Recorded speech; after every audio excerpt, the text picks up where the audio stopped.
যতবারে type B charger guard লাগাই দিই ততবারে নষ্ট করে ফেলে। এবারে টাইপ সি একটা কনভার্টার লাগাই দিলাম, এইবার আর মনে হয় নষ্ট হবে না। কারণ অনেক মহিলা কাস্টমার আছে উল্টাপাল্টা কোনো কিছুই বুঝে না, বা অনেক বুড়া কাস্টমার আছে তারা কোনো কিছুই চিনে না, এইভাবে কাজ করে নষ্ট করে ফেলে। তো দেখতে পাচ্ছেন একদম ভাঙিয়েছে, মানে 2 দিন পরে লাগাই দিছি এরপরে ভাঙিয়েছে। তারপরে আমরা কি করলাম, এখান থেকে সুন্দর একটা কানেকশন করে এটা খুলবেন। খোলার পর এখানে নেগেটিভ পজিটিভ যে ব্যাটারি চার্জার কানেক্টর আছে, এখানে 2টা তার জ্বালাই করবেন নেগেটিভ এবং পজিটিভ দেখে। তারপরে আপনি শুধু এখান থেকে এটা তারগুলো বাইর করে এখানে লাগাইয়ে দিবেন। লাগানোর পর আপনি সুন্দর করে এটাকে ফিটিং করে এই তার দুইটা কী করবেন, এই যে কনভার্টার আছে আপনার এই চার্জিং কনভার্টারে, এখানে এই 2টা তার আপনি জ্বালাই করে বাস লাগাই দিবেন। এখন দেখতে পাচ্ছেন চার্জ হবে উড়াধুরা। এই চার্জার গার্ডগুলো যেমনি চার্জ দিবেন এমনি হবে, উল্টা দিলে উল্টা হবে, আপডা দিলে আপডা হলে, ফুল চার্জ হলে অটোমেটিক বন্ধ হয়ে যাবে।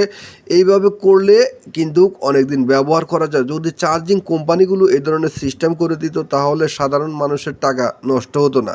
কারণ এই চার্জার গার্ডগুলো কয়েকদিন পরপর নষ্ট হয়, মানুষ শুধু লাগাইতে থাকে 2 দিন পরপর লাগাইতেই থাকে। সব এই বাটন মোবাইলের টাইপ সি চার্জারই গার্ড করা হোক।